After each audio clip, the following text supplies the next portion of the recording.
After Zoomies at the dog park, it's time for Drive Up at Target. In goes a big bag of kibble and one squeaky chicken toy for the good boy. Drive Up that's ready when you are, only in the Target app. Just tap Target. This episode is brought to you by Starbucks. Smooth, bright, deliciously crafted. Introducing Starbucks Sansera Blend, their smoothest, brightest coffee yet. It's a new kind of light roast, one that's packed with so much flavor, it shines no matter how you brew it. So go ahead and try it hot, iced, black, or with a splash of creamer. Visit athome.starbucks.com/Sansera-blend-coffee to bring Starbucks Sansera Blend home. Ryan Reynolds here from Mint Mobile. With the price of just about everything going up, we thought we'd bring our prices down. So to help us, we brought in a reverse auctioneer, which is apparently a thing. Mint Mobile Unlimited Premium Wireless. How to get 30, 30, bit to get 30, bit to get 20, 20, 20, bit to get 20, 20, bit to get 15, 15, 15, 15, just $15 a month? Sold! Give it a try at mintmobile.com/switch. Upfront payment of $45 for 3-month plan, equivalent to $15 per month required. New customer offer for first 3 months only. Speed slow after 35 gigabytes if network's busy. Taxes and fees extra. See mintmobile.com. This episode is sponsored by Friskies, who would like to tell your cats hi. Now, if that didn't get your cat's attention, there is one thing that always does the trick. Just pour some Friskies crunchy food in the bowl and you'll hear those paws come running. Works every time. With so many Friskies choices, you can always bring your cats running from their secret napping spots. There's always more to explore. See for yourself at friskies.com or visit your local store. The McDonald's snack wrap is back. You brought it back. Ranch snack wrap. Spicy snack wrap. You broke the internet for a snack. Snack wrap is back. Ba-da-ba-ba-ba.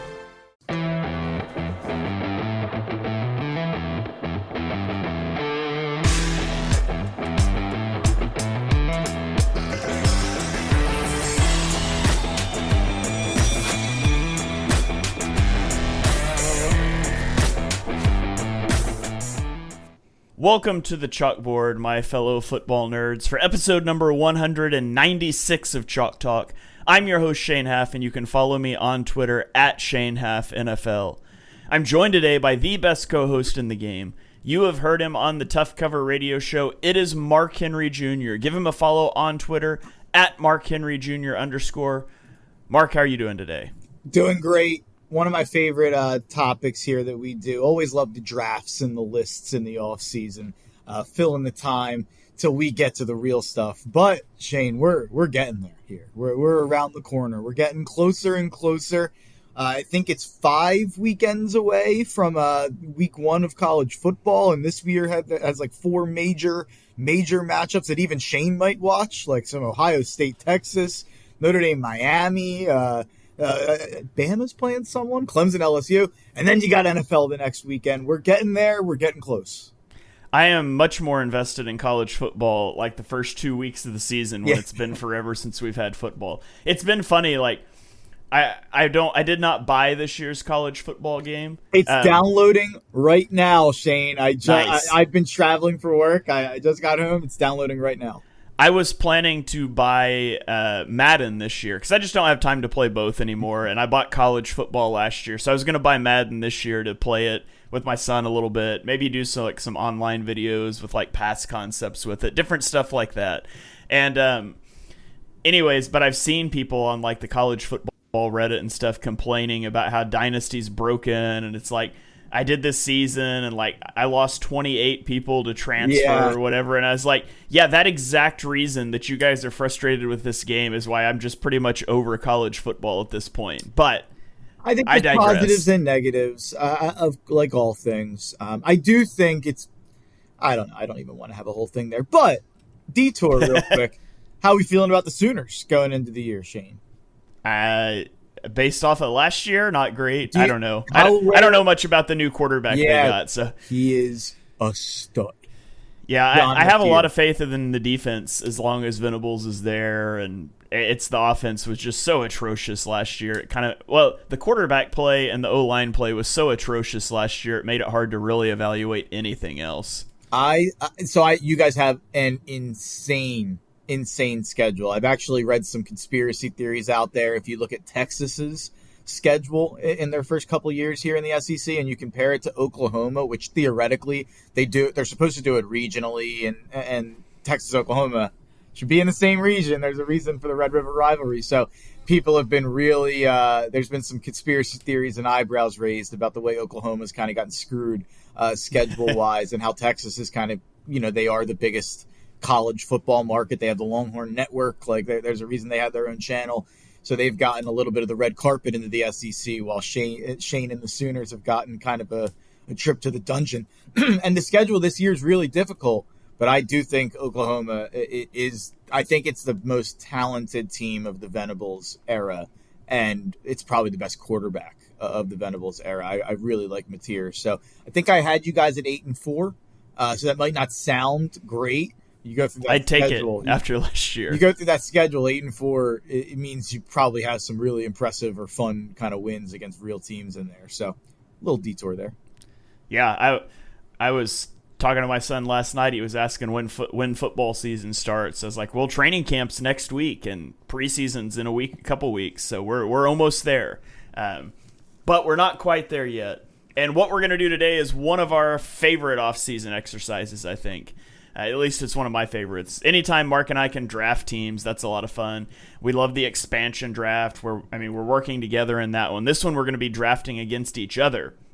We're going to be drafting all under-25 teams against each other. And so the way this is going to work, and you guys that have followed us, you've seen us do this in previous off seasons, but we are going to draft a 22-round draft to fill out an offense and a defense made entirely of players that are under the age of 25. And so the cutoff date is September 1st, so they cannot turn 25 before September 1st, which basically means they were born on or after September 1st, 2000. And so there's some really good young players that are knocked out of this that were in it last year. Jamar Chase, Patrick Surtain, Sauce Gardner, Aiden Hutchinson. A lot of those type guys are out. Poor Jack Campbell missed it by a week. His birthday's August 22nd, so he's too old. Even though he's 24 now, he'll be 25 before September 1st. And so we're going to draft these teams against each other, and then you guys can chime in and let us know whose team you like. We do both realize that most of you guys are Eagles fans and massive homers. They're just going to vote for whoever drafts the most Eagles. But I refuse to pander. I'm going to draft what I think will be the best team. I'm going to have some pride in my team. There's a couple good Eagles to take. I know. I'm just not going to try not to reach for the rest of them, just to pander to my audience here. I know that's how you win, but we love to do this because we're draft guys and we get to have a discussion about some of these guys that are, been in the league for a year or 2 or 3 years and just kind of talk about where they're at. So those are the rules. One other thing, we are allowed to draft 2 rookies total. So like Mark gets 2 rookies, I get 2 rookies. So everybody overrates rookies. Everybody thinks no rookie ever busts. And so you guys all like the all rookie team too. So we're not going to do that. Each of us are allowed 2 total rookies. They can be on either side of the ball or split. And so that's pretty much how it works. If you guys are watching live, feel free to drop a comment and let us know.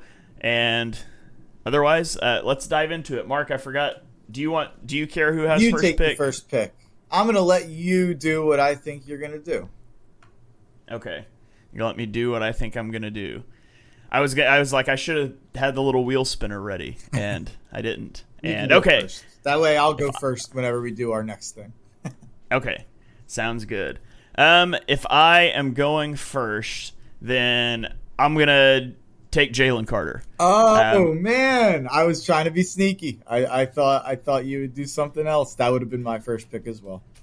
Yeah, not only do I think Jalen Carter is awesome, and obviously he plays to my viewer base a little bit, but also Jalen Carter there's a significant drop-off to interior defensive linemen too. And so which comes into play a lot here. Sometimes you have to go get guys that, there's going to be a big drop-off after them, and I think that's the case with Jalen Carter as well. So lack of good players here and superstar player meet, and Jalen Carter is the first off of the board. Absolutely. Yeah, I have 3 guys at the top, and I think there's a consent. Like most people would think that the guy I'm going to take now is the guy that would go first, and that's Jaden Daniels. I thought that's what Shane was going to do, so I was trying to be sneaky, and I would come back and take Jalen Carter, and then take who I'm going to take with my third pick. But the first two picks, I think, had to be Jalen Carter and Jaden Daniels. I think they're pretty easily the most valuable player on defense under 25 and the most valuable player on offense under 25. But you're right. I think that the drop-off from Jalen Carter to the next defensive tackle is bigger than the drop-off from Jaden Daniels to who I'm not going to say it, so maybe Shane has a different quarterback in mind. So I'll let Shane pick that. But whoever he picks, I think the drop-off will be smaller to Jaden than the drop-off is from Jalen to the other three defensive tackles we'll draft. Yeah, and I think that's fair. I think there's Jaden was my QB1, and I had a high priority. I listed out priorities on positions, and that was a high priority position because I think he's awesome. And also, it's just kind of nice that now I can just save quarterback till round 22. Exactly. But yeah. Defensive tackle's still in play. But yeah, that is a nice benefit as well. And something else, I actually would argue if you made just like a straight up top 20, like no positional value to it, like top 20 players under 25, could you argue like 6 to 8 of them are corners? Yes. So that's going to be like, people are going to be like, oh, why isn't this guy going? Or why isn't this guy going? Quinyon, DeJean. There's so many good ones under 25 compared to these other positions. So we're probably going to focus on these other positions first. Yeah. We won't necessarily be drafting the best players first. There's going to be an element of scarcity in play as well. So yeah. Let me bounce back here, and I'm going to stay on offense, and I'm going to go with Brock Bowers at tight end. This is another one that I think there's a really, really big gap between 1 to 2. I think I am now going to probably be forcing Shane to use one of his rookies there if I were to guess on who Shane takes at the tight end 2 there. So I think what Bowers did last year is actually being undersold, if that's possible. I don't think people realize, and I get like the whole offense was based around him, so it's not some amazing thing to get 1 billion targets and catch a lot of them.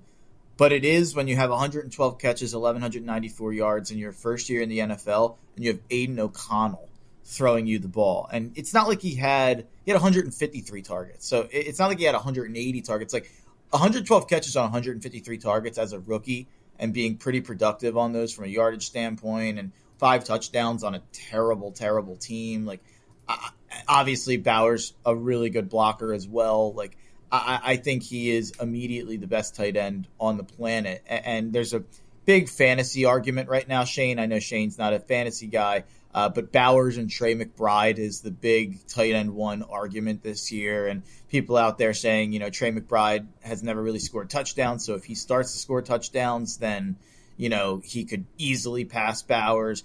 I think it's crazy to say this, 112 catches, 1,194 yards. How much further up can he go? But with a real quarterback and a real system there for Bowers, even if it's not crazy, even if it's not 130 catches for 1,500 yards, I think he'll probably be even more efficient with his targets and his catches going forward with a real quarterback. So I think we're only scratching the surface of how good Bowers is going to be going forward. Yeah, given the amount he was targeted, so he was 4th in yards per route run among tight ends last year at 2.02. Anytime you're over 2 as a tight end, that's awesome. But when you do it, and you're targeted on over a quarter of your routes, like being so effective with such high volume is really impressive. And I remember when tight ends came into the league and you expected them to take a few years to get up to speed, and Brock Bowers was incredible. I mean, I already have him as we're doing our positional rankings for Birds of the Round Table, which I should send you mine and get your thoughts on it. But Brock Bowers was my number 2 tight end in the NFL already after a season. Yeah, I still had him below Kittle because of how long Kittle has done it and how awesome Kittle is as both a blocker and a yak guy. But I mean, I don't. If Bowers follows up with a sophomore campaign like his rookie season, those probably flip next year for me. I think I'd argue Kittle's injury history, and he kind of misses like 4 to 6 games a lot. It feels like I don't think he did last year. I think he played a really healthy year last year, but it feels like Kittle's missed enough time for me to say that like can outweigh it a little bit. So yeah. I would go Bowers 1, but it's nothing. Kittle would be 2. From a real life standpoint. Kittle's tight end 3 for fantasy. I mean, and then you add everything he does as a blocker. It obviously he's a special talent. Looks like over the last 4 seasons, Kittle has played 14, 15, 16, and 15 games. So it's a little more than I thought. I guess as a fantasy guy, you always think about those 2 or 3 misses, but that's more than I thought. So, all right, so you double dip on offense here, and both of them were positions I had high priorities on. There's 2 positions left that I have high priorities on, and so I'm probably going to target both of these on the wraparound. And so my first spot I'm going to go is to offensive tackle, and I'm going to take Penei Sewell. I think Penei Sewell is, I mean, all the discourse about Lane Johnson and Penei Sewell aside, Penei Sewell is just incredible. And there's a pretty big drop-off when you're going to go from Sewell to another tackle under the age of 25. I want to have an awesome offensive line, and so I'm going to go there, and then I'm going to run it back with Tyler Smith at offensive guard for the same reasons. I think there is quite a bit of a gap at offensive guard, if I'm being honest, after Tyler Smith. I think it's one of the positions that is weaker for the younger guys. And so give me Tyler Smith. We'll double dip on the offensive line here, and we will kick it back over to you. We've got a comment here from Henry name dropping Jahmyr Gibbs in the chat, and we'll get there. We will get there. There's some running backs for sure. Yeah. A lot of good running backs, so that makes it a little tougher. I would have taken Tyler Smith here. I wouldn't have taken Sewell, and it's not about how good Sewell is or isn't. I actually feel pretty good about the offensive tackle depth out there. I feel good about a couple guys at least. Yeah, there's some other good guys. His was less about scarcity and more about just elite. How awesome I think he is. Absolutely, there's no debating that. As I talk to stretch out the time, I figure out who to pick. I'm going to take Kyle Hamilton at safety. That's my guy. I think there's 3 really good safeties to take, so I think there will be maybe one safety who's lesser than the other guys, but I'm going to go and get the best guy out there. And I think it was, how crazy was it last year? I mean, we talked about it constantly on our weekly shows where they tried to use him as everything but a safety to start the year. They had one of the worst defenses in football, and they switched him back to his natural safety position where he's the best in the world at it. And they naturally became a top 5 defense immediately after he went there. I think nothing more can demonstrate his value than that. Yeah, and I get it because slot is such an important position. This is something Johnny and I have talked about before, about Quinyon and Cooper DeJean. And, if you could only keep one, who would you keep? And it's tough because Quinyon is the better player. Yeah. And Cooper DeJean is the more impactful player for the defense because of the position he plays. And I think that's the conundrum that the Ravens got caught in, and so they tried it out and it didn't work, and they put him back at safety, and that's where he needs to be. But I get why they tried him at slot. But yeah, for just premier safety in the league. And he wasn't bad at it either. I think they had a really bad guy who filled in at safety as well, which hurt the situation also. But when you have a guy who's just so elite at something, it's hard to want to take them away from that. I'm between 2 guys here. Which trench do I go to? I'm going to go... give me Joe Alt. Give me Joe Alt on the offensive line. Notre Dame boy. Had an amazing year, his first year, and he's one of the primary reasons. I think I've said this on the show before.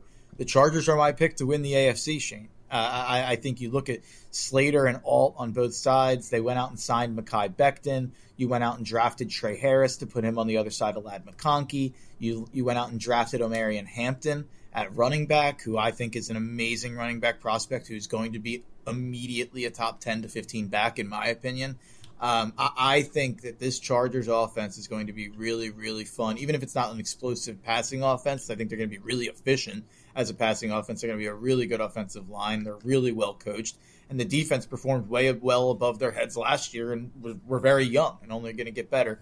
Not to make this about the whole Chargers, but Joe Alt, one of the reasons that I feel really good about the Chargers, not only overtaking the Chiefs in that division, but winning the whole AFC.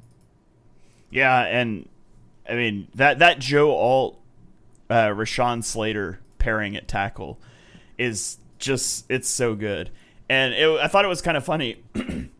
We did our offensive tackle rankings last week, and in my top 16, I had 4 duos. It's funny, like some of the teams that just have like all-world tackles, bookends on both sides of the ball. And if you can just get these guys to be healthy, because, Rashawn Slater has had injury issues.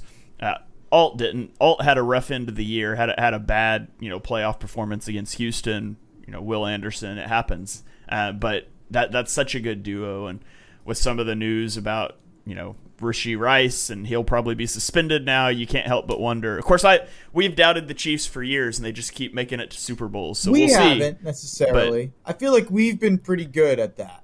Well, I was good last year. 2 years ago is the year that I was like.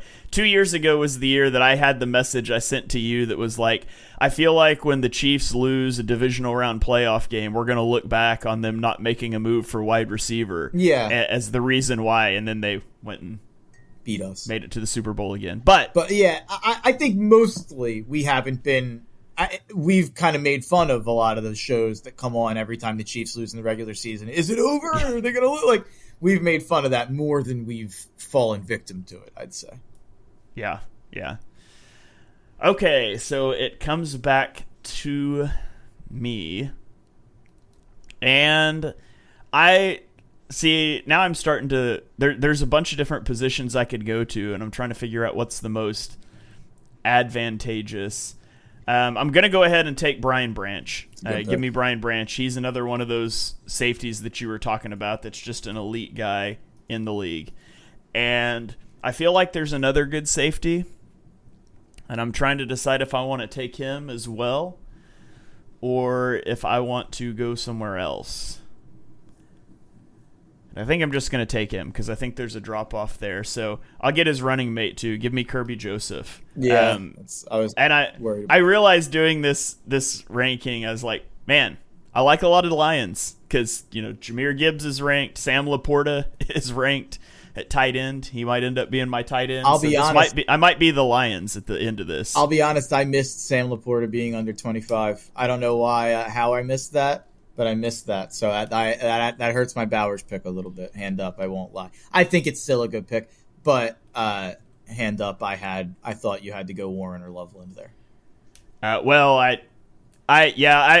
honestly I'm debating Warren and Laporta, but I would have taken Bowers. I had a high priority on tight end too because I think Bowers is just so much better. You'll probably want to use the rookies elsewhere if I had to guess, instead of going Warren over Laporta, but.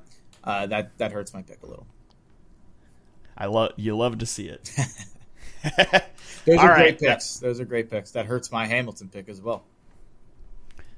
All right. Well, let's throw it back to you here. I was going to take Branch, and then I was like, do I take Joseph? Because I probably have a rookie at safety 4. And I was like, do I want to give him a chance to get Joseph and lock myself into a rookie, or do I want to keep that flexible? And honestly, I just wasn't sure which way to go there. But I have a rookie there as well. Probably a different rookie than most, though. But I'm going to go with the guy we just talked about that terrorized Joe Alt. He no longer can terrorize Joe Alt. Put Will Anderson on the trenches. That's who I was between Alt and Anderson. And I thought I was just going to take whoever you didn't take of Branch and Joseph. I actually kind of think Joseph is better than Branch, but that's a whole other conversation. We've talked about this before, and I value turnovers, and I understand that year to year they can be very random with guys like Chauncey Gardner-Johnson. I think Kirby Joseph, and I talked about this when I was way higher on Joseph coming out of college, I think that guy just has a special ability for making plays, whether it's forced fumbles, recovering fumbles, pick sixes. Like I think Kirby Joseph is just special. But Will Anderson, I have him comfortably ahead of the next defensive end on my list. I think some people would disagree with that, but Will Anderson had a high priority here for me. And then I'm gonna come back. Yeah, you mentioned the tricky. While you think, you mentioned the interceptions for Joseph. Yeah, 5 his senior year at Illinois, and then in 3 seasons in the NFL, he has 17. Like, he is a turnover machine. Yeah, he's unbelievable, and I see no reason to think that that's not going to continue. I'm trying to decide if this guy is worth taking this high. I'm just going to do it. Give me Zach Frazier at center from the Pittsburgh Steelers. He was pretty comfortably my number one center. So, yeah. What do you think about that? You're more the O-line guy than me. Yeah, Zach Frazier's awesome. Yeah. He was so unbelievably good as a rookie. I think there's some shades of like Creed Humphrey in his game, and anybody who's followed me for a while knows what a massive compliment that is coming from me, because I was the Creed Humphrey guy before it was cool to be the Creed Humphrey guy. You were. Maybe it's still not cool to be the Creed Humphrey guy. I don't know. Viewers will have to chime in and let me know if standing for a center is cool or not. But yeah, he was amazing as a rookie. He's not as athletic as Creed, but he's got elite play strength, and I feel like a lot of his pass protection losses last year were against looping defensive ends, which is pretty easily correctable. I mean, that's just an awareness thing, and I think as the game slows down for him, he picks that up. But even at that, he only gave up a 2.1% pressure rate, which was the fifth best among interior offensive linemen, and he did it with two quarterbacks in Russell Wilson and Justin Fields that hold on to the ball forever and invite pressure. And so I could not have been more impressed with Zach Frazier in his rookie season. I think that's a great pick. I wrote down in my notes a big drop-off from number 1 to 2 at center. I thought so. There's a couple other guys out there. I didn't know if maybe there was one of them that you were high on. I'm happy to hear you think there's a drop-off. Yeah. Okay. Let's see. I'm done at safety. I don't need to go center, quarterback, or tight end. Do I want to grab... This is the part of the draft that makes for great podcasting while I just think. I think I'm going to go ahead and take... Do I want to do it? Yeah, I'm going to do it. Give me Jared Verse, the other edge rusher you were talking about. I hate to be chasing picks. You just took an edge rusher, and now I'm going to take Verse, so you don't end up with the Anderson-Verse combination. He's not who I was talking about. Well. But it makes sense. It makes sense that I'll just say it. You're not as big as an Abdul Carter guy as most. Well, I'm probably double dipping at edge and taking Abdul Carter. So you have a little bit more skepticism than some people out there about Carter. I think it's fair to say. Yeah, I think I said I had him as a red chip instead of a blue chip guy in the draft, and I don't think he is, maybe not quite as elite. People throw around generational all the time, and I wouldn't call him that, and I don't know that you would either. I think we use that term too loosely, but people put him up in that elite tier, and I've got a few things that I wonder about. But yeah, Abdul Carter, I'm going to use my first rookie pick and go get Abdul Carter as well. So gives me a... Is it fair to say you liked Will Anderson as a prospect a good bit more? Yes. Yeah. Yeah, I liked Will Anderson as a prospect more than Carter. And there's still some guys I debated, like... This is what my debate was. Like, do I want to use one of my rookie picks on Abdul Carter here and lock that in? Because if not, it doesn't really make sense to lock you out of Verse, because you would still have access to Carter. And there's some other guys. Carl Loftus is there. Nolan Smith is still there. And then, there's some other guys that just haven't panned out in the way that we thought they might yet, like Kevon Thibodeau, Leatu Latu. But I'll definitely take the dart throw here on Abdul Carter, and that sets up a really good pass rush duo for me. So Jared Verse, Abdul Carter for me, and that burns one of my 2 rookie picks. I'm going to go with a guy who I saw post PFF ratings, grain of salt, but he's posted a 95.1 PFF rating over his last 5 games of the year. And he was good the rest of the year. But Edgerrin Cooper, linebacker from Green Bay, lot of puff pieces coming out of Green Bay saying this guy could be like defensive player of the year candidate one day. And this guy is he was a big time prospect, rookie last year, right? Not a second year. Yes, rookie last year. So really came on strong at the end of the year.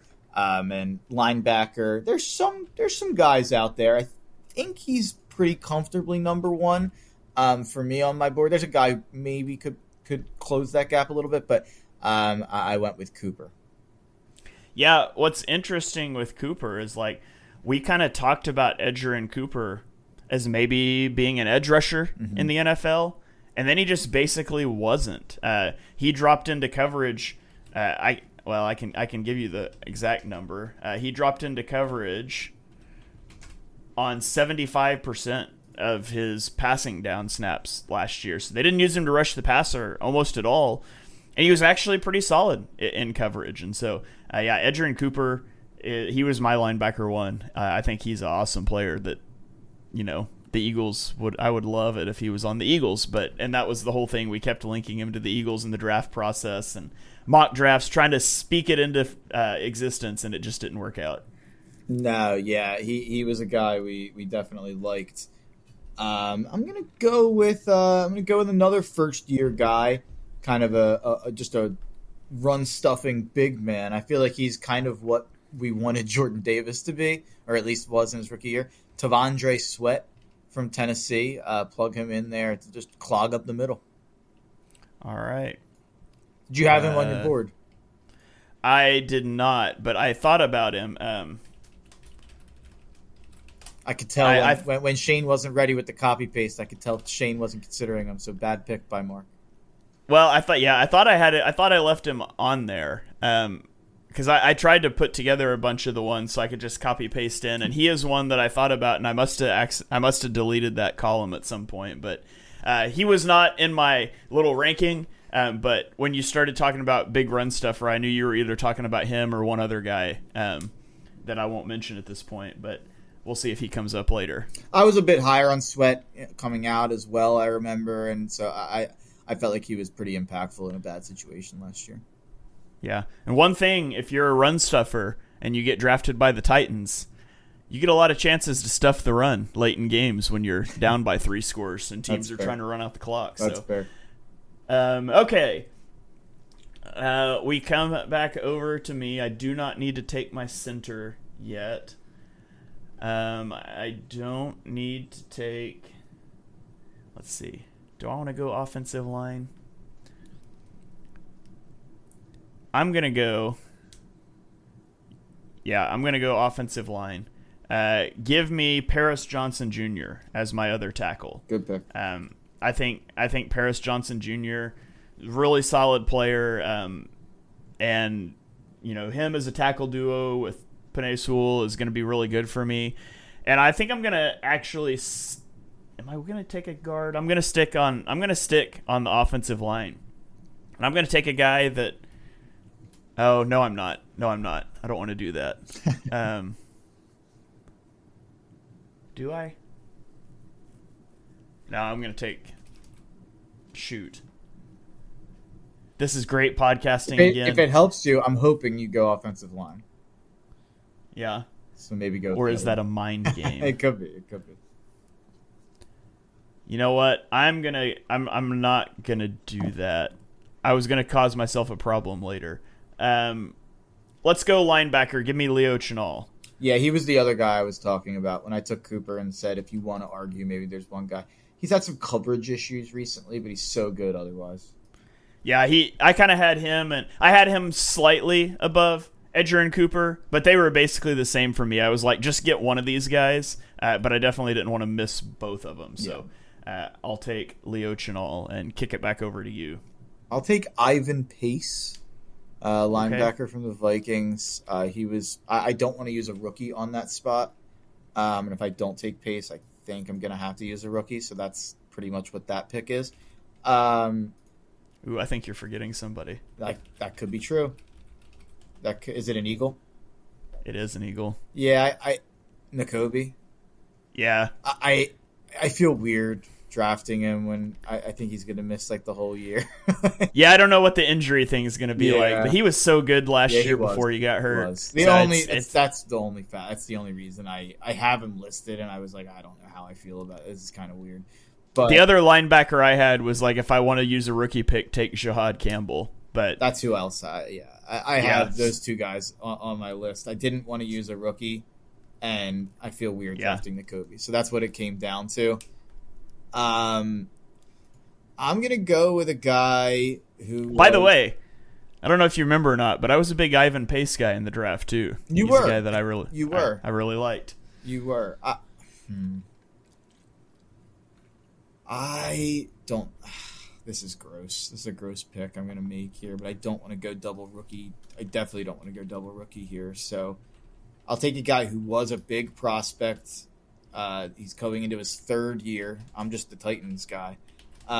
He was drafted as a tackle. He's been a guard. Last year he did have a good pass block. I guess both years he's had a good pass blocking grade as a guard, better than run blocking. So maybe he's a tackle. I don't know. But Peter Skoronsky is going to be my one guard. All right. Peter Skoronsky, come on down. Okay, so I'm going to end up with an Eagle at my other linebacker spot, but I can wait on that to give me flexibility to be a rookie or not.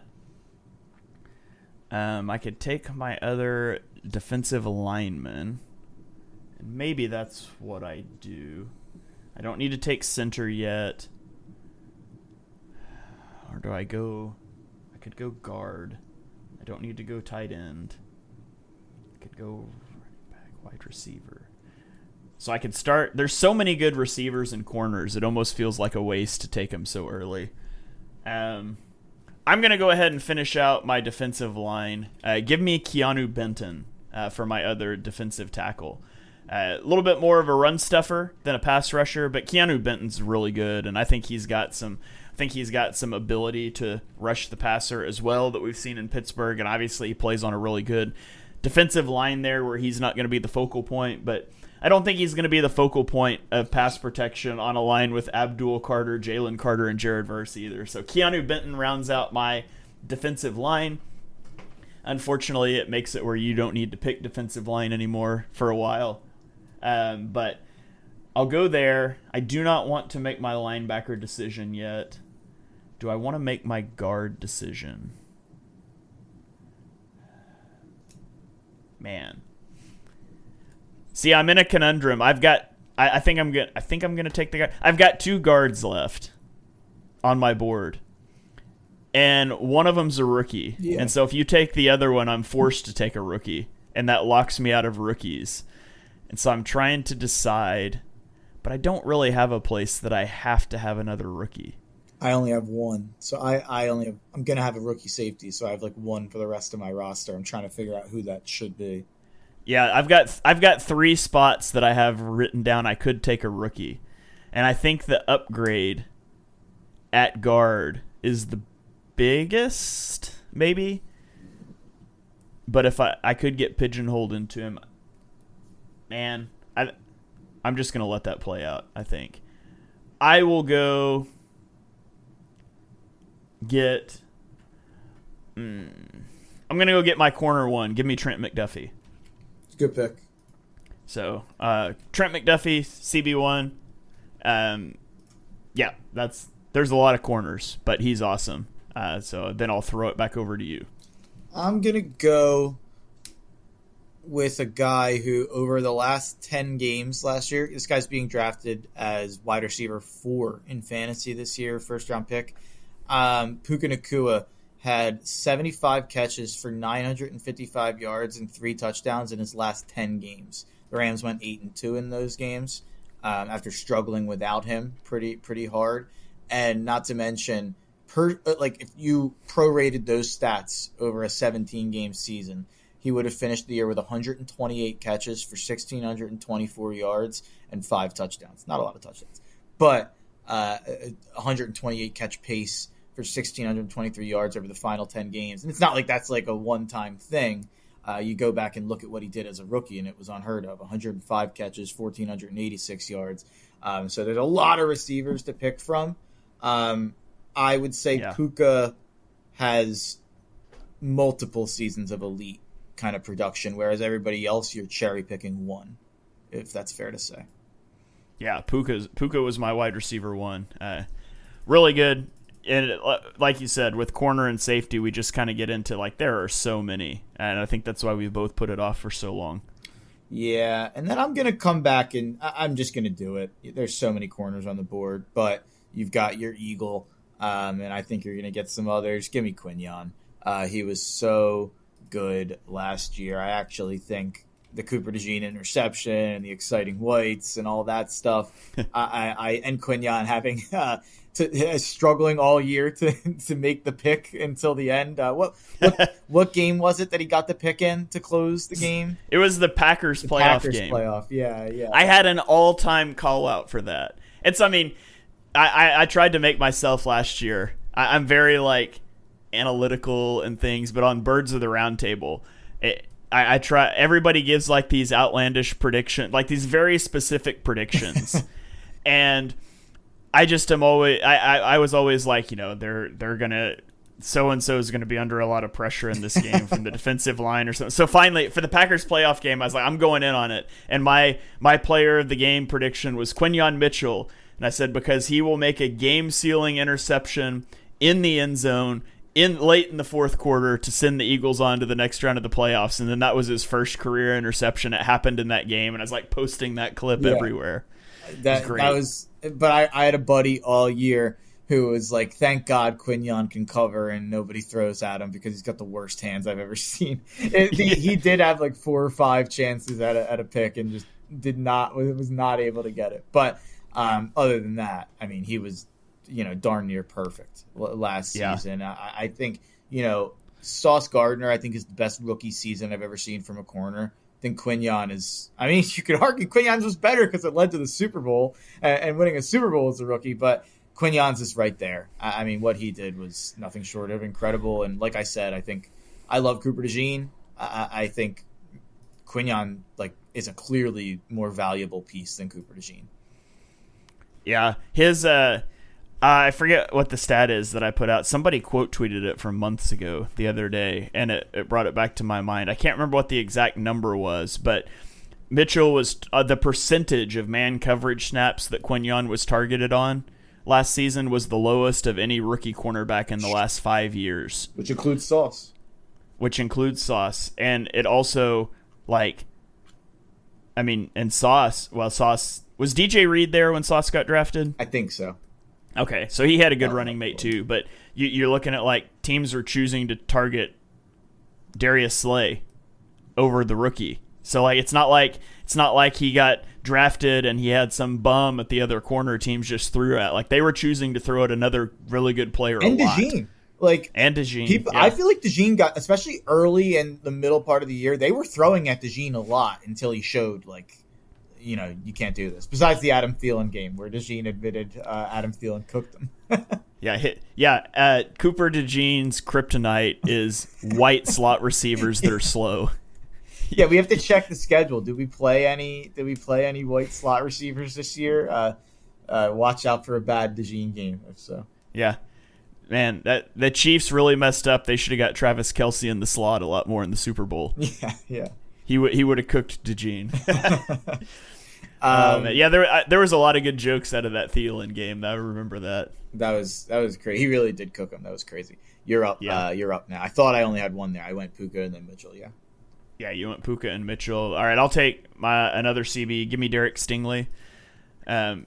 Last year he's eligible for this exercise, but Derek Stingley has also been what a crazy run of cornerbacks there's been in the draft lately. I mean, you had the debates about Sauce and Stingley. It turns out they're just both maybe top 5 cornerbacks in the NFL. Yep. And there's so many guys that have come out. It's just such a loaded position with youth right now. But then I'll bounce over and I'll take a wide receiver one to give me Brian Thomas Jr. I love Brian Thomas Jr. and he's got to clean up the drops. His drop rate was a little high, but he's got a freakish athletic profile. Made a big splash last season in a bad situation. And if there is another, so I think there's a very clear tier 1 of wide receivers in the NFL in Jamar Chase, Justin Jefferson, A.J. Brown. You can put those 3 in any order and I think make a reasonable argument for it, but I went Brown, Jefferson, Chase, 1, 2, 3. I think if there is another receiver that has a chance to be in that tier 1 in a couple of years, it's Brian Thomas Jr. I think Puka has a chance. Puka maybe could get there. I do wonder if Puka has the athletic profile to just like become like I think he's going to be a perennial like top 5-6 receiver. Maybe, I mean, we'll see what happens after Stafford leaves, because so much of his stuff is timing routes and precision, and I'm not saying I think he's a fantastic receiver. I had him ranked above Brian Thomas Jr., but I could see that aspect of his game taking a little bit of a hit when he's not with Stafford anymore, who throws those routes so well. And production's not the only thing that matters for wide receiver ranking, but I think Thomas has a better athletic profile to be able to vault into that. I think he has a wider range of outcomes, I guess, than Puka. He could end up being not nearly as good as Puka. It could have been a one-year blip, but I could see him vaulting into that tier 1 in another season or two. No, I definitely don't think it's a one-year blip. I think he's awesome, and I think it was the worst situation he'll ever be in his rookie year. I think Liam Cohen will have him in better situations. I think he'll get better quarterback play, whether it's from Trevor this year or whatever happens there going forward. So I feel pretty good about Brian Thomas going forward. He is I have him as my wide receiver 8 and my number 14 overall player my number 15 overall player for fantasy this year. So early second round pick. The AJ thing, I agree with you that those are the top 3. I would say that I just think what Jamar did, like I was the guy saying I think Jefferson for years has been the best receiver, and I in my heart of hearts I still kind of think Jefferson's the most talented, but I just think what Jamar did last year, it's hard to argue for anyone over him. And it's not to say, I think they are the top 3. They're all relatively close, I think, in talent. I just think what Jamar did was astounding. Yeah, that's fair. I think you can make a good argument for any of the 3. Yeah, I agree. I'm going to come back and make a homer pick. You made 2, right? Yes. Who you picked? Thomas and I went Stingley and Thomas. Yeah. I'm gonna loop back at corner and pander again. Give me Cooper DeJean. We just had the whole conversation. We don't have to have much more of it. He's a stud. Biggest, arguably the biggest defensive play other than Brandon Graham's. Not arguably the biggest defensive play other than Brandon Graham's strip sack in franchise history. And then I'm gonna go with. This is where it starts to be tough. I am shocked that you haven't taken a rookie yet. Well, you're only allowed 2, and I'm locked in on 1. Okay. I know who you think I'm going to take. I don't know. That would be impressive because I don't know who I think you're going to take. Okay, never mind then. This is tough. Tough. I don't think you're going to take the one guy I'm looking at. So that's what's impacting. There's 2 guys that I want to take at positions. No, never mind. You filled in that one position. This is bad radio. I apologize. And bad radio even though we're not even on the radio. So much of mine, there's like 4 different rookies I'm considering. Yeah. And I don't need any of them, but some of them would like be better than others. But there's like one that's like I really want to take him. I just don't know if I can justify it, and I can't. I'm gonna have to make a decision before long. But so I'm gonna make a pick that's a little bit fit related. I actually have a receiver ranked above this guy on my board, but with Puka and with the amount of I think like slot-ish guy, like I think you could go Puka in the outside or a guy in the slot or someone on the outside and Puka in the slot. So I think you have a little flexibility, but to get like a true X receiver, big guy, I'm going to go with a guy who I don't think people realize how good of a season he just had in his 3rd year. I'm going to go with Drake London from the Atlanta Falcons. He had 100 catches for 1,271 yards and 9 touchdowns last year. Finished as a top 10 receiver for fantasy. And then you look at what he did when Michael Penix came in. Those last 2 weeks, he had 7 catches for 106 yards on 13 targets, 10 catches for 187 yards, 2 touchdowns on 18 targets for his best game of his career when in one of the 2 games Michael Penix started. So I think there's a chance Drake London explodes onto the scene as like a bone. He finished as a top 10 guy last year for fantasy, and I have him ranked 9th for this year, but I think there's a chance he explodes as like a top 5 fantasy season if Penix kind of looks at him the way that he was looking at him. He had 31 targets in 2 games with Penix as his quarterback. That's pretty crazy stuff. And the Falcons didn't go out and add any kind of receiver. It's going to be Drake London and Bijan Robinson as the top 2 targets in that offense. Kyle Pitts will get sprinkled a couple misguided targets. Darnell Mooney will get 100 targets or whatever it is. Drake London's going to have a huge, huge year. Yeah, he was my next rated receiver. Okay, that makes me feel good. I didn't think he would be. Yep, he was number 3 for me. I think I'm higher on London maybe than a lot of people are, though. When we did our wide receiver rankings, which I keep referencing those, and you guys, if you haven't listened to him, go check out that series. But I had him ranked. Where did I have him ranked? I think I had him top 16. Yeah, I had him number 11. I had him all the way up at number 11. Very fair. So I really liked him. Actually, Brian Thomas Jr. was my number 10. Drake London was my number 11 on those rankings, and I kind of used those rankings to help drive this. So, okay, let's see. There are 2 corners left that I like, and I would be fine with either. That's where I'm at with that as well. I think it's probably the same 2 guys. I almost feel like I don't need to take that. I don't need to take linebacker because you're locked out of that. I don't need to take center or tight end because you're locked out of it. I don't need to take quarterback because you're locked out of it. So I can either go receivers here, offensive guard, quarterback, running back. And I'm locked out of quarterback too. Oh, yeah, running back, receiver, or guard, basically. And I'm going to have to make a decision on my rookie at some point. Man, there's 3 rookies that I like. And I can't decide. My problem is I'll just tell you, like, I think no matter what, I'm going to end up with a rookie at guard. And that really impacts who I want to take at a different position, but whatever. Yeah. Yeah, there's a rookie guard I'm considering. There's multiple. For sure. For me. Yeah.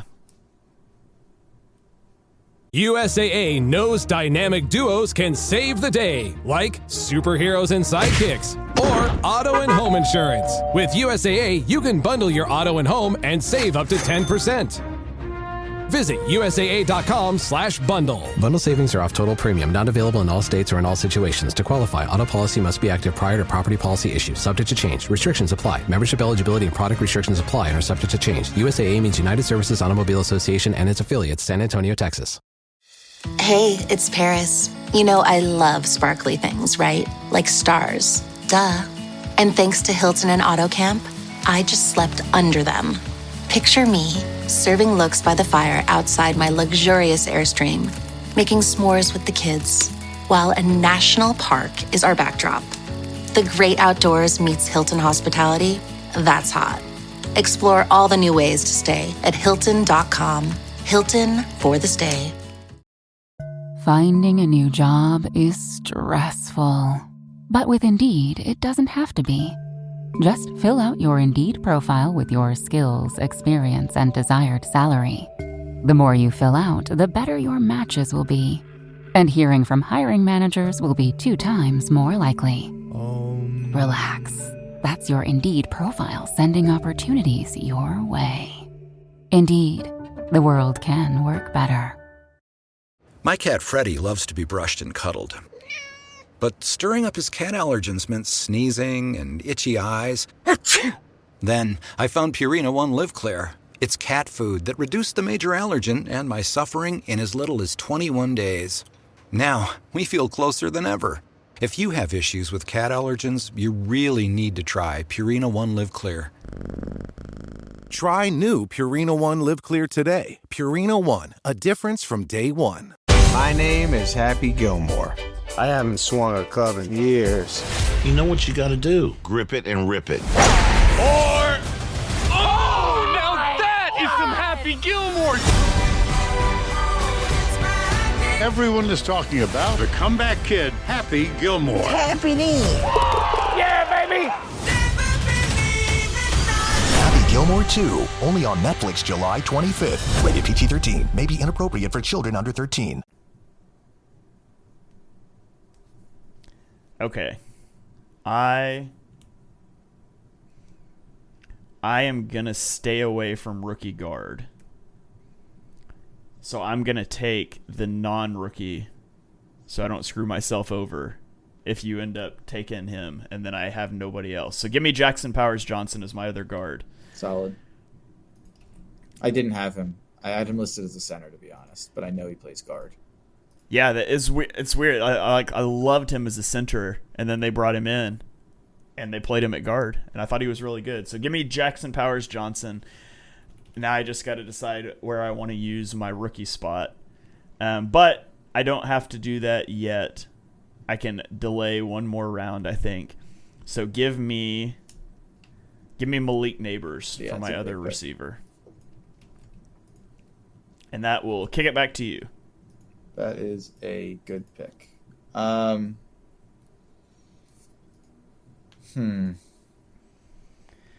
So positions that we share in common still is one cornerback spot, one wide receiver spot, and running back. So cornerback, wide receiver, and running back. And you got 2 picks here. Give me Jackson Smith-Njigba.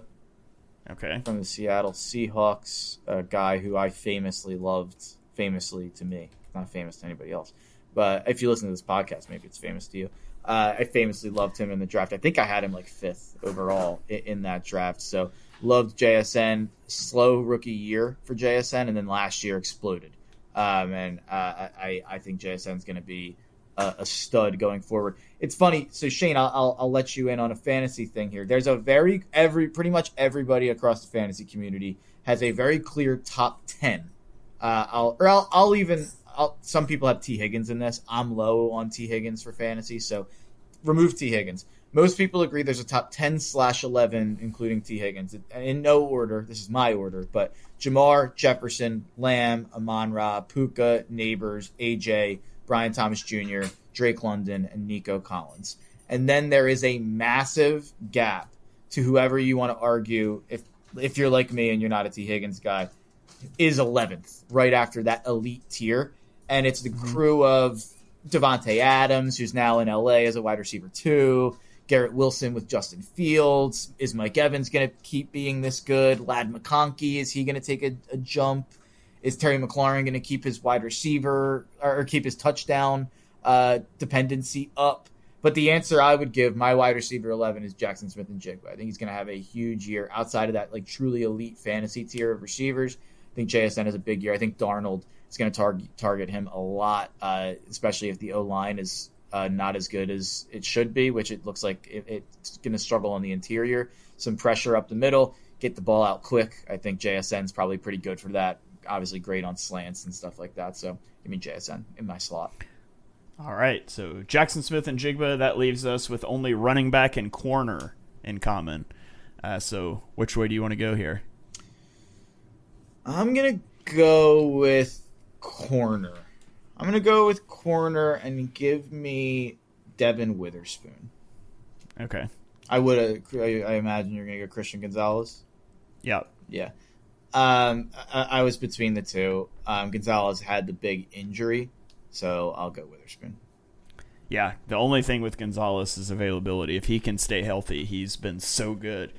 All right, so that leaves us with only running back in common, so I guess I'll take my running back here. So now I've got to decide if I'm going to use a rookie spot on Ashton Genty or not. That's what I've been kicking around all show. Because if I don't use it on Ashton Genty, I'm using it on Travis Hunter to play wide receiver. Those are the two I've been going back and forth on. Oh, you should do Genty. Tell you, because I think I'm going to boringly go rookie guard.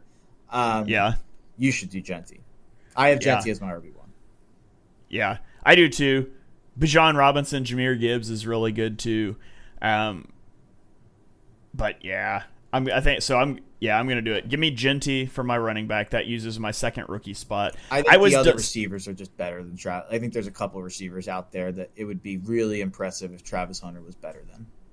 Yeah, I don't think you'll like the receiver that I end up taking for my other one, but okay, we'll see. So I was considering like Jahad Campbell at linebacker, but I got rid of that idea a while ago. So I was kind of going between taking Will Campbell to be my guard, Travis Hunter to be a wide receiver, or Ashton Genty at running back with Bijan Robinson there. So we don't share anything in common now, so I'll go ahead and just lock in Christian Gonzalez since we talked about him. I think Christian Gonzalez is awesome. Yeah. I put it in the wrong spot. Were they the same draft, Gonzalez and Witherspoon? I believe so, yeah. Because I had Gonzalez corner 1 in that draft. I'd have to go back and look. I don't remember. I think I had Gonzalez over Witherspoon. I'm pretty sure. I think I had a guy over both of them who stinks, if I remember correctly. I don't know who, though. Forbes? No, was that I don't think I would have 2023? had Forbes above Gonzalez. I liked Forbes, but I don't think I would have had him above Gonzalez. Yeah, I will pull that up while you make your picks. And we'll circle back. I'll go ahead at running back and take Bijan Robinson. I know people will be upset that it's not Jahmyr Gibbs. I think Bijan Robinson's actually better. I think Jahmyr Gibbs is running behind the best offensive line in the sport. And was in a Ben Johnson offense that I think Ben Johnson's a genius. So and then I guess I should just go down the list. At offensive tackle, I will go with Charles Cross from Seattle, who I think is underrated. Seattle's had a bad O-line, and I understand that. It's because Abraham Lucas has been in and out of the lineup, and their interior O-line's bad. If you look at Charles Cross, he has not allowed a lot of pressure, not allowed a lot of sacks, good PFF grades, grain of salt, obviously, but give me Charles Cross. A lot of Seahawks on my team. Didn't realize that was going to happen. Awesome. So Charles Cross, I do have those cornerback rankings. It was 2023. I had Christian Gonzalez, Devon Witherspoon, and Joey Porter Jr. all three in my top 10 overall players. I had Porter that year. Jr. 1. I know that now. Yeah. You were Porter Jr. 11, Gonzalez 12, Witherspoon 15. Oh, okay. I actually would have thought I thought I was even lower on Witherspoon than that. I might have been, and closer to the draft, I might have bumped him up. Where did I have Forbes? Forbes, you had at 19. Yeah, I really liked Forbes. I had him at 32. That was a bad take by me. We both had Brian Branch 20. And then I had Keely Ringo 24. You had him 33.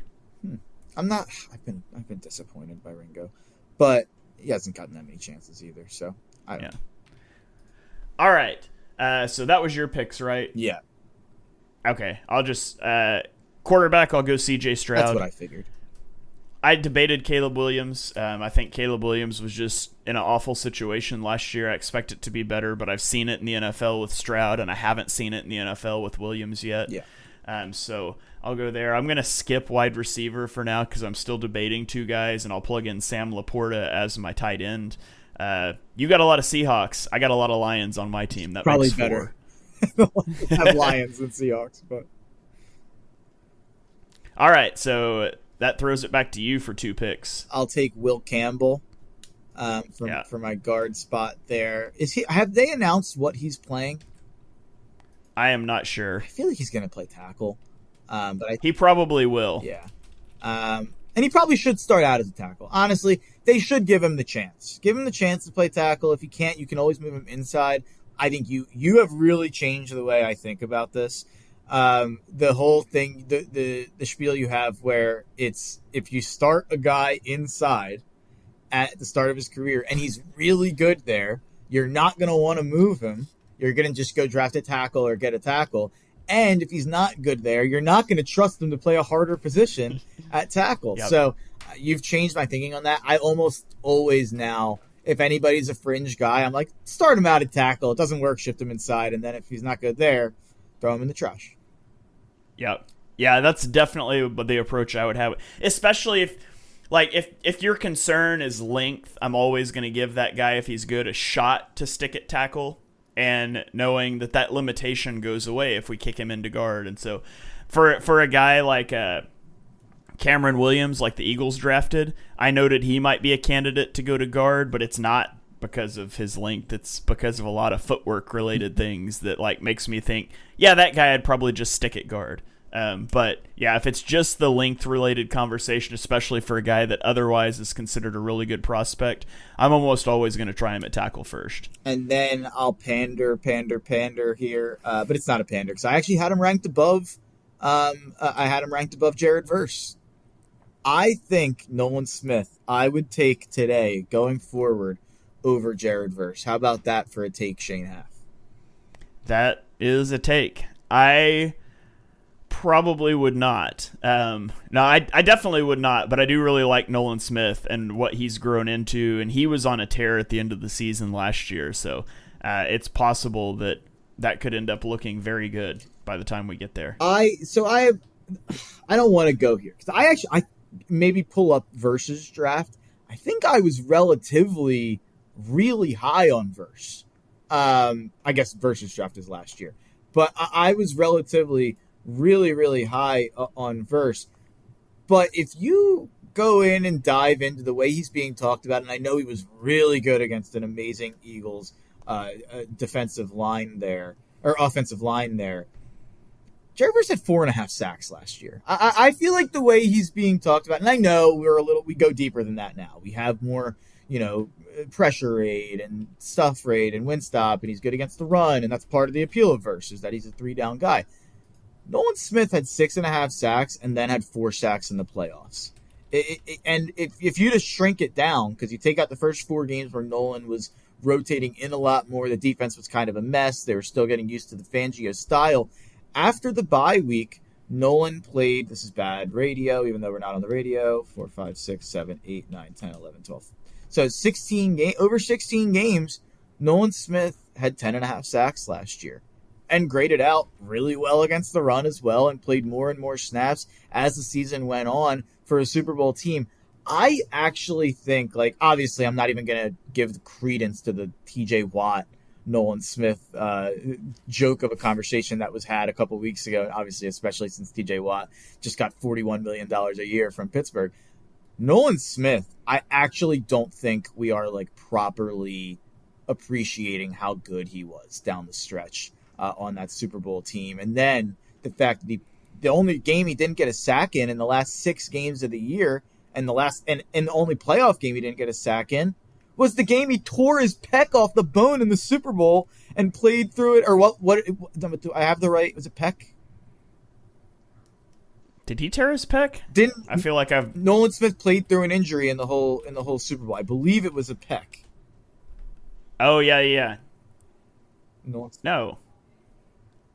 I don't remember. Let me look this up. But anyway, that Nolan Smith, triceps. He tore his triceps in the first half. Played the entire second half and underwent the surgery days later.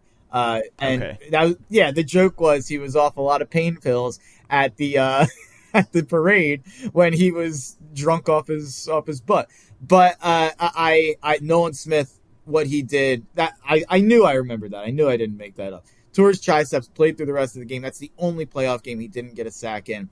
I think Nolan Smith this year arrives as a premier pass rushing edge rusher, not just an Eagle, across the NFL. I think he has a chance to be an all-pro this year. I really do. Yeah, I think there's more projection to that for him than there is for Verse. I mean, sack total. I don't love sack totals. I know we talk about him a lot, but I mean, Verse ended the year 6th in pass rush win rate and 4th in total pressures, and was a good run defender. So great run defender. Yeah. Nolan is a better run defender than Verse is, but I think Verse is a better pass rusher. 10.5 sacks to. I know that it's not just sack total, but 10.5 sacks. It's pretty good pass rusher. Yeah, I mean it's good, but he doesn't win with the rate and technique that Verse does. But I think there's a lot of growth for that because he's got a tremendous athletic profile, a better athletic profile than Verse does. So I think the potential is certainly there, and he's still early in his career. So here's a question I would have: is there a chance, because Nolan is his comparison was DeAndre Hopkins as a defensive end, whereas Verse is a defensive end, where he's winning with his moves, and he's got a bag of moves, and he can do the spins and the swims, and he can go to a lot of different ways to beat a guy. Whereas Nolan is beating you with his athleticism. Is there something to the fact that I think he probably will continue to get higher sack totals going forward than Verse, and when he beats a guy, he's going to beat a guy, and he's going to get to the quarterback, whereas Verse has to do a lot to get to the quarterback. Is there something to be said there? Yeah, and it's also always, the Jalen Carter impact is also always going to be helpful as well, because you're getting that push up the center to flush a quarterback out into what's natural. He rushes against the right tackle most of the time, which is where most quarterbacks are going to roll. And so that's helpful. I actually I'm trying to find it now. Eric put out a thing on Twitter where he had gone back and here it is. When he had rewatched a lot of Nolan Smith's play from last year, talking about how he rushed from the left side, not very frequently, but when he did, it was incredible. He had 45 rush attempts. Sorry, I hate how the terminology works. He had 45 rush attempts from the right side, which is against the left tackle because it's flipped. Yes, yeah. But when he rushed from the right side against the left tackle, he was highly productive. He had 5 sacks and 10 pressures and 45 attempts from that side. And so you do get some small sample size stuff out of that. But he was noting some pretty big differences in technique and how he rushed from that side. So maybe he switches sides and maybe that unlocks some things, or maybe it's just a small sample size thing. But that was an interesting tidbit as well. I guess my other argument is I don't think Nolan Smith is ever going to be, or not ever, but over the next 5-ish years, I think last year's the worst version of Nolan Smith we're going to see. Like, I believe in that guy. From all accounts, the guy is, a worker and it has worked himself. I thought he was much more of a project than this. Like, I did not think he would be that in year 2, especially on a Super Bowl winning team. So, I think this is only going to keep getting better for Nolan. Yeah, that makes sense. Did I make 2 picks there? Yeah, I picked Campbell and Smith. Yeah, I talked a lot about Smith. That's my bad. Yeah, you did. All right. Well, I'll take my center is going to be Joe Tippmann. Was that the other center you had there? Yeah, I would have taken Tippmann. Yeah. I had Powers Johnson listed as a third guy, but yeah. Okay. And then I'll fill in Kobe Dean as my linebacker. He's the only other guy I have listed that's not a rookie, and I can't take a rookie, so he was awesome last year. The injury thing, we'll see if he comes back off of it, but if he does, he's clearly the best option left. So that throws it to you, Mark. Finish out your D-line and your safety, and then I'll make my much-awaited wide receiver pick. I will go with Byron Murphy. We've talked about him before. Didn't have a great year last year, but he was fine. Graded out as a fine defensive tackle, passable, above average, but think he'll probably be better this year. I wasn't even a huge fan of his coming out. I would rather have Derek Harmon or Walter Nolan, if I'm being honest, but I've kind of locked myself in here to rookies at not exciting spots. And there's a big part of me that wants to take Xavier Watts. I really want to do it. He was my safety one, but I'm going to take Kyle Hamilton's new running mate. Give me Malachi Starks. I think Xavier Watts looks ugly on the graphic, so I'll be honest. I'm doing it. I'm doing it for the Pander crowd. Give me Malachi Starks. All right. Sorry, who did you say you took for D-line? I was Byron trying Murphy, to find something. Seattle. Yet another Seahawk. Byron Murphy. Yeah. Okay. I've got 3 Eagles, 4 Seahawks, and 2 Ravens. All right. I'm down to 2 guys for wide receiver that I've been debating amongst myself this entire time who to take. And I'm just going to go. I'm going to go with the guy that I just really like. Give me Ladd McConkey. That's the right pick. To be. Okay. I debated also Marvin Harrison Jr. Yeah. But, yeah, Ladd McConkey, man, he was really good last year. And, there's going to be concerns about his durability, I think. I think that's always going to be a concern with him. And Eric's also posted out some stuff about how many injuries he's had over his high school and his college career. But last season, he was 10th in yards per route run, 6th in EPA per target, and 6th in boom rate.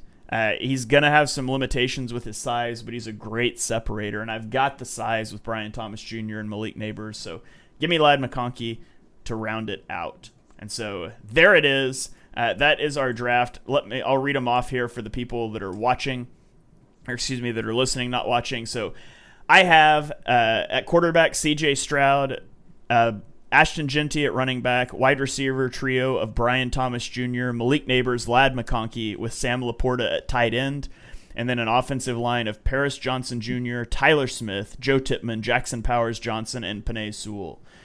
On defense, I have Abdul Carter, Jalen Carter, Keanu Benton, and Jared Verse up front, with Leo Chenal and N'Kobe Dean at linebacker, and then a secondary of Trent McDuffie, Derek Stingley, Christian Gonzalez, Brian Branch, and Kirby Joseph.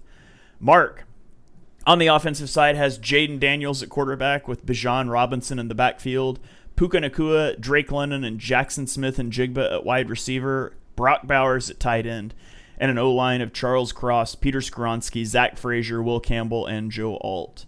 On defense, he has Nolan Smith, Tavondre Sweat, Byron Murphy, and Will Anderson up front, with Edgerrin Cooper and Ivan Pace Jr. at linebacker, and then a secondary of Quinyon Mitchell, Cooper DeJean, Devon Witherspoon, Kyle Hamilton, and Malachi Starks. You have an entire bird-based secondary, Mark. Yeah, it's a shame. Kyle Hamilton should be an Eagle. That's another conversation. But imagine Quinyon, DeJean, and Hamilton.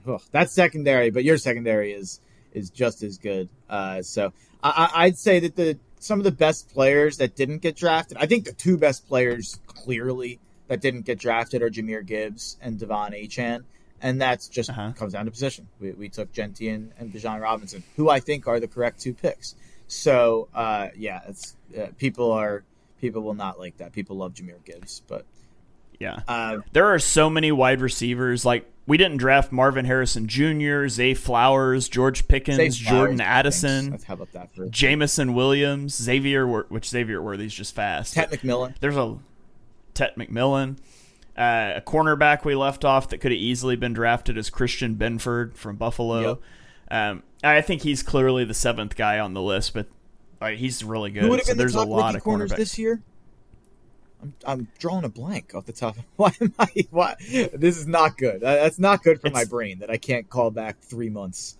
It's been a long time since the draft. Will Johnson, Travis Hunter, Benjamin Morrison, Darian Porter. Wasn't the greatest cornerback draft in terms of highly vaunted guys.